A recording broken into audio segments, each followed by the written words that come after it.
Власта на Зоран Заев и СДСМ секој ден ги понижува граѓаните и гази врз нивната чест и достоинство. Така е и со последниот случај на покачување на пензиите за 36 денари на најниската и 63 денари за просечната пензија. Ваквото девалвирање и поигрување со работниот век на граѓаните е можен само кога СДСМ е на власт. Така беше и во минатото, а за жал тоа се пресликува и сега.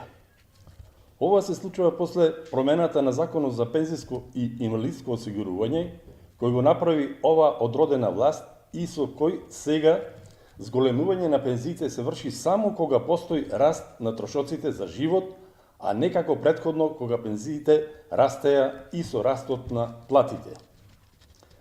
Со ваквата срамна одлука, пензионерите наместо да добијат 4% раст на пензиите оваа година, за нив се предвидени само мизерни 0,4% раст на месечните примања.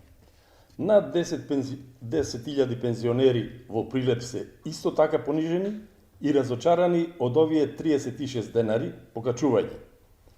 Тие не сакаат промотивно бесплатно возење во автобуси болиди, туку сакаат повеќе пари месечно.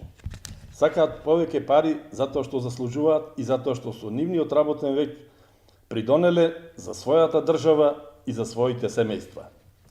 Никаде во светот и во Европа не се применува оваа формула на покачување на пензиите, туку се зема во предвид онаа стапка која е поповолна за нив.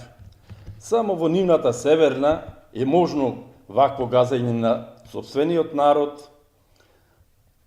на народот кој за нив е само бројка и кој е важен само во предизборните кампањи. Почитувани, ова не е процесот за кој зборува Зоран Заев. Ова не е држава која оди напред, која се грижи за своите граѓани и држава која гарантира еднакво општество за сите. Затоа за многу кратко време следува и обнова на татковината и враќање на претходниот закон за пензии, што гарантираше редовно и вредно покачување на пензиите. Ви благодарам.